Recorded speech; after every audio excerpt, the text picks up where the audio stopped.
যাতে all India Human Rights Organization CPDR India Center for Protection of Democratic Requirements তার general secretary ওনাকে আমরা বরণ করে নিচ্ছি।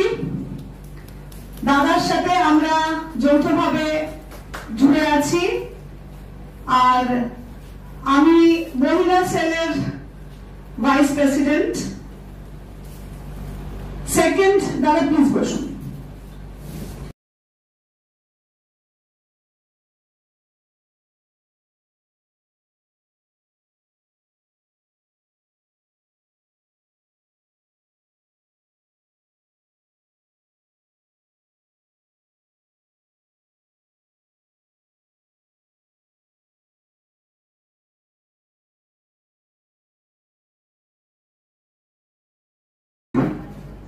আজ আপনাদের এই অনুষ্ঠানে আমাকে আমন্ত্রণ জানানোর জন্য দীর্ঘদিন ধরে ন্যাশনাল এডুকেশন ফোরামের সাথে আমরা যুক্ত।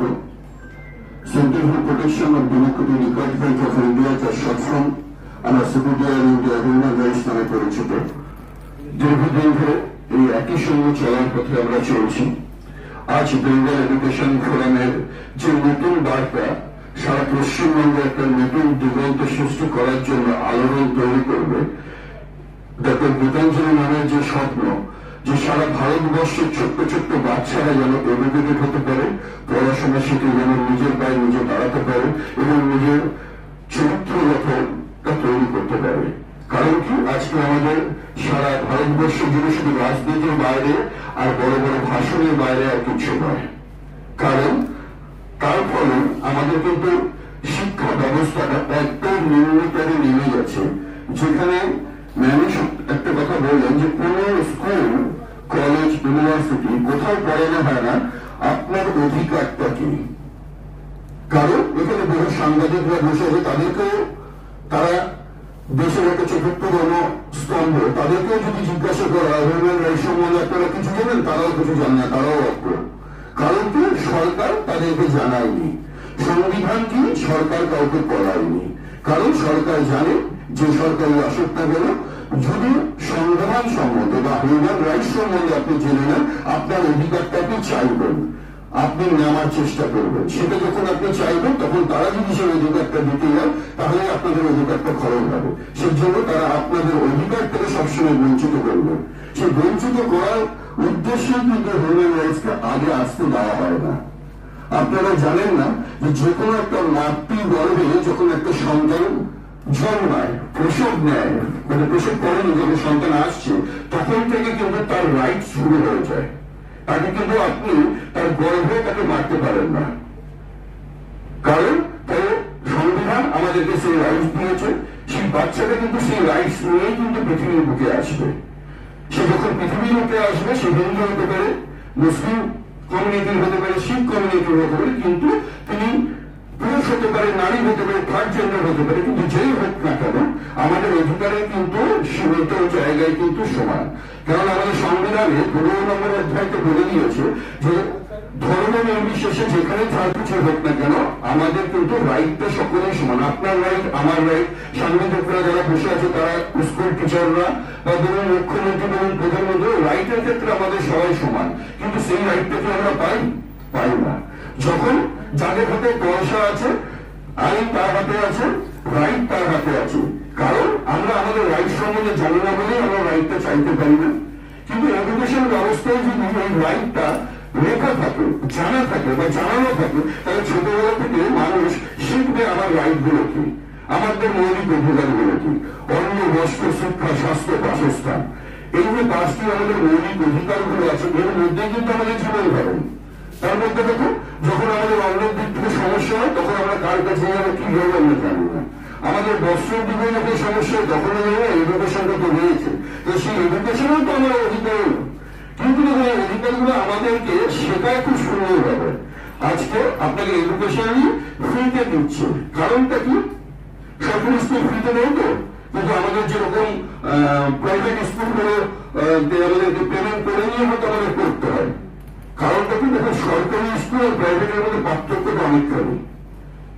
কারণটা কি, সরকারের মতো করে চালাচ্ছে উদাসীন হিসাবে, কিন্তু যারা প্রাইভেট স্কুলগুলো তারা নিজেদেরকে ডেভেলপমেন্ট করার জন্য কিন্তু তাদের শিক্ষা ব্যবস্থাটাকে অনেক আধুনিক নিয়ে এসছে। একটা প্লেয়ার তখনই পর্যন্ত খুব সুন্দরভাবে খেলবে তার কোচ যদি সঠিক হয়।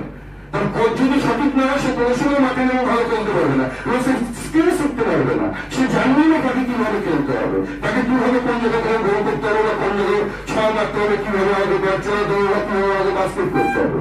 সেই ক্ষেত্রে কিন্তু প্রাইভেট স্কুলদের যে প্রচেষ্টা এবং এই যে প্রত্যেকটা মানুষের যে প্রচেষ্টা, এই প্রচেষ্টায় যদি গভর্নমেন্ট এদের সাথে একত্রিত ভাবে কাজ করে তার আগামী দিনে হয়তো গভর্নমেন্ট স্কুলগুলোর যে পরিকাঠামোর ব্যবস্থা, সেই পরিকাঠামোর ব্যবস্থা হয়তো চেঞ্জ হতে পারে।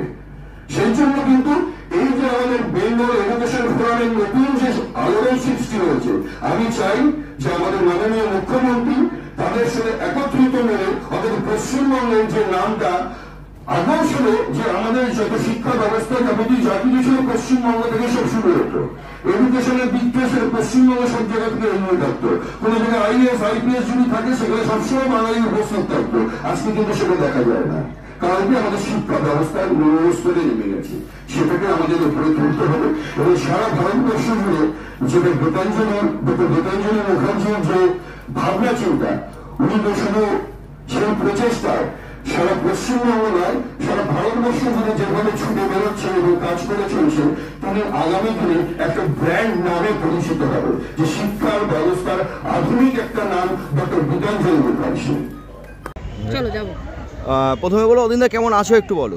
ভালো আছি, তোমরা কেমন আছো সবাই বলো। একদম আমরাও ভালো আছি। বলবো আজকে একটা সুন্দর কার্যক্রম শুরু করা হলো টিচার্সদের নিয়ে, যদি একটু ছোট করে বলো ব্যাপারটা। ন্যাশনাল এডুকেশন ফোরাম এখন সারা ভারতবর্ষের মধ্যে একটা রেগুলেশন আনতে চলেছে। দীর্ঘদিন ধরে এনাদের প্রচেষ্টা যে সারা ভারতবর্ষ জুড়ে যাতে এডুকেশন শিক্ষা ব্যবস্থাটাকে যাতে উন্নত মানের করা যায় এবং গ্রাম গ্রাম গলি গলি থেকেও যেন প্রত্যেকটা মানুষ যেন শিক্ষা পায়। যে শিক্ষা ব্যবস্থাটা আমাদের ভারতবর্ষ থেকে প্রায় মুছে গেছে বলেই আমরা দেখছি, কারণ কি আমরা দীর্ঘদিন হিউম্যান রাইটস নিয়ে কাজ করছি। আমি প্রতিটা মঞ্চে একটা কথা বলি যে শিক্ষার কোনো বিকল্প নেই। আমাদের বাবা সাহেব আম্বেদকরও বলে গেছিল রাজনৈতিক মানুষরা আসবে যাবে, তারা সব কিছুই দেবে, যেটা দেবে না সেটা শিক্ষা। কেন শিক্ষা হচ্ছে জাতির মেরুদণ্ড, আর শিক্ষাই মানুষের চেতনা আনে, শিক্ষাই বিকাশ ঘটায়। সেই জন্য শিক্ষা ব্যবস্থাটা উন্নত করা সবথেকে আমাদের একমাত্রই কর্ম এবং ধর্ম বলে আমার মনে হয়। শিক্ষা যদি সঠিকভাবে মানুষ পায় তাহলে মানুষ নিজের জ্ঞান অর্জন করতে পারবে, কোনটা ন্যায় কোনটা অন্যায় সেটা নিজেই বিচার করতে পারবে এবং আমাদের দেশ অনেক এগিয়ে যাবে এই একটা কারণে, কেন শিক্ষিত সমাজ একটা নতুন দিগন্তের সৃষ্টি করে।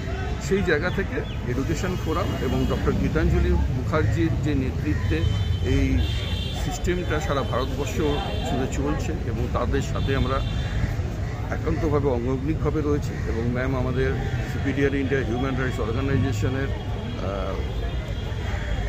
মানে মহিলা সেলের ভাইস প্রেসিডেন্ট এবং দীর্ঘদিন ধরে মানুষের সেবায় মানুষের জন্য উনি কাজ করে চলেছেন এবং ওনার যে একটা বড় স্বপ্ন যে সারা ভারতবর্ষকে যেন একটা নতুন রেভলিউশন আনতে পারে, বা ওনার একটা জীবনের যে স্বপ্ন যে মানুষ যেন শিক্ষা বিকাশ নেয়, এবং ওনার যে নাম সাধারণত আমাদের রবীন্দ্রনাথ ঠাকুর গীতাঞ্জলি লিখে নোবেল পুরস্কার পেয়েছিল, সেই নামটাই কিন্তু তার নামের একটা সার্থকতা প্রকাশ দেয়। সেই জন্যই যার যে নাম ডক্টর গীতাঞ্জলি মুখার্জি, সেই নামের একটা সার্থকতা তিনি কিন্তু তার কর্মকাণ্ড থেকে তিনি দেখিয়ে দিয়েছেন এবং তাকে আমরা কুর্নিশ জানাই। তার এই সহযোগিতাতে আমরা সবসময় তার সাথে আছি, তার পাশে আছি এবং জনগণকে একটা কথা উদ্দেশ্যে একটি বার্তা দেব যে আপনারা কিছু শিখুন বা নাই শিখুন, দুটো জিনিস শেখার চেষ্টা করবেন। এক, হাতের কাজ, দ্বিতীয় শিক্ষা। এই দুটো জিনিস যদি শেখেন তাহলে আপনাকে খালি পেটে অন্তত ঘুমোতে হবে।